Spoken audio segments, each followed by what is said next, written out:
He lay prone, his eyes fluttering open. Near darkness granted the sky a dark blue hue. Was it early morning? Late evening? He didn't know. Gentle winds rustled the tall grass surrounding him. Slowly sitting up, he took in his surroundings. There was nothing. Just tall grass all the way to the dark horizon. His face grew increasingly more puzzled as he tried to remember how he got there. Last he remembered, he was in his apartment. Had he gone to bed? How did he get to this place? Standing, he brushed the dirt off his overcoat and turned a full circle, surveying the landscape. He looked for anything. Anything at all. Any feature, no matter how minor, might tell him where he was or how to get home. There was nothing. Boredom. He cringed at the sudden sound. No, it wasn't a sound. It was a thought. But not his own. Who's there? He called out nervously. Me. Jerking his head about, he tried to find the source of the words. But they hadn't come from anywhere. They had simply happened. Where am I? He asked. Me.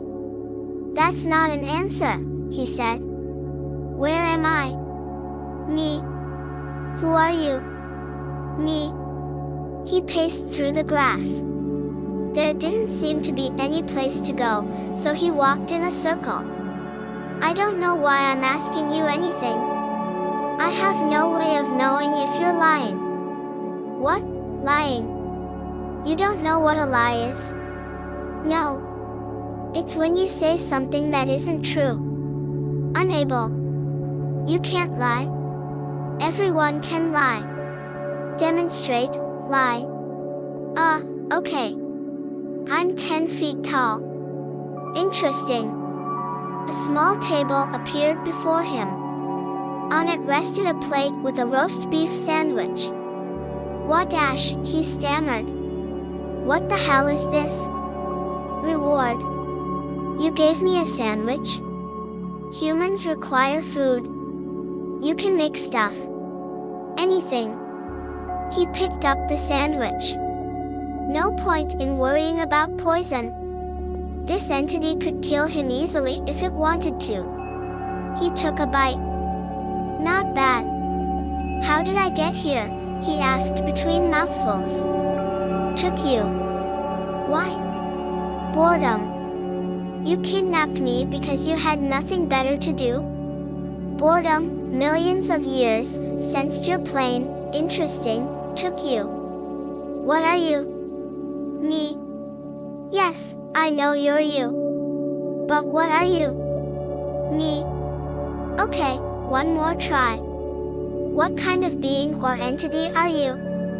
And don't say, me. Give me an explanation of what you are without using pronouns. Plane of existence, alive, self-aware, wandering the void. He gestured to the featureless terrain. So this is you? You're this entire plane of existence? Yes. And you can reach into my plane. That's how you grabbed me? Yes. Then you can put me back? Yes. So put me back. No. Must alleviate boredom. All I'm going to do is try to escape. That will be interesting. Damn it. He crossed his arms and furrowed his brow. Okay, so you're bored? You want something to do? Yes.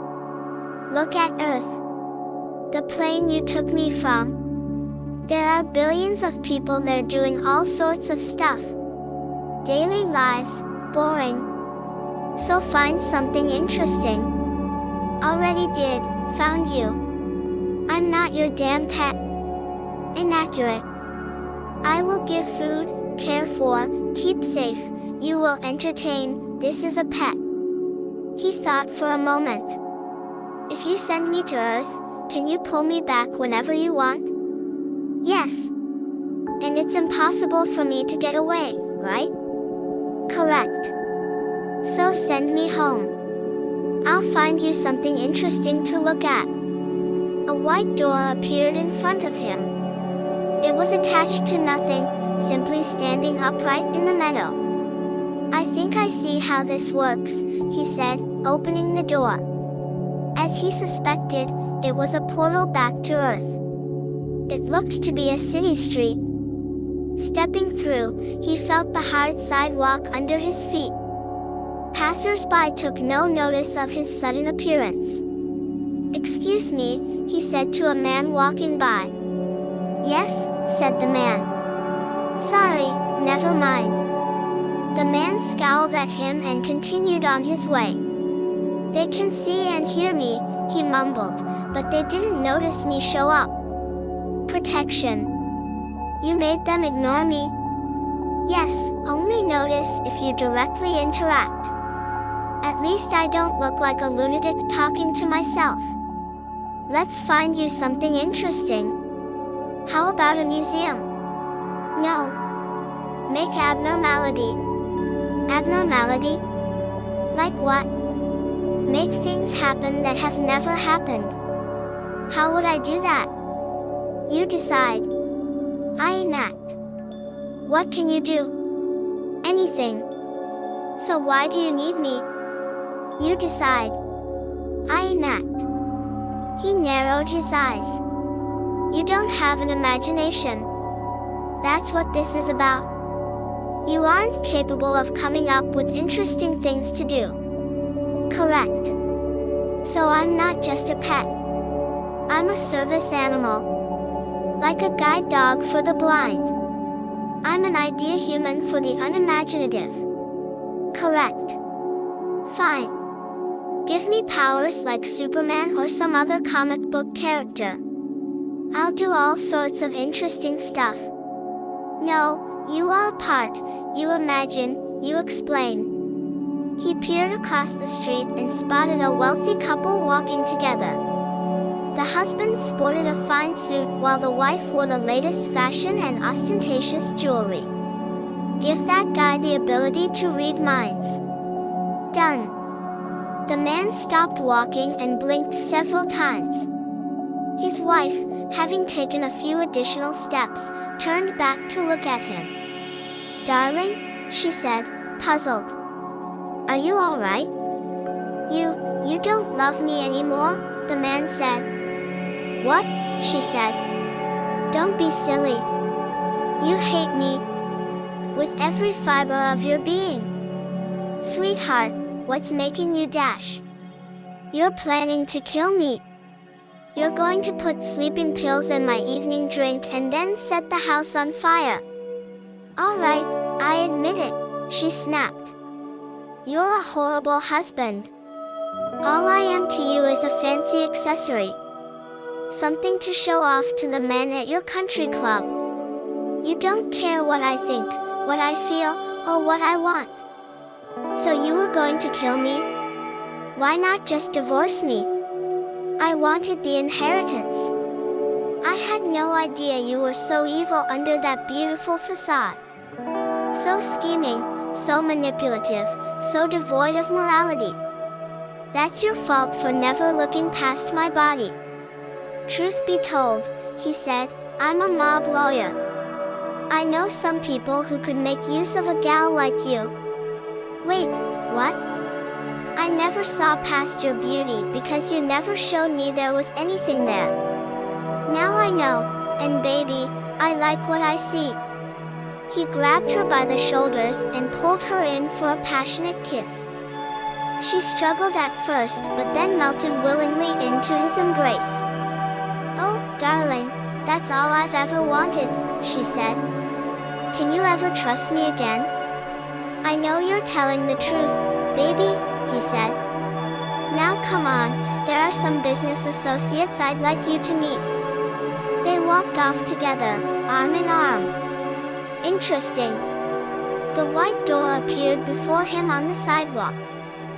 Taking that as his cue, he opened it and stepped through back to the other place. It was unchanged.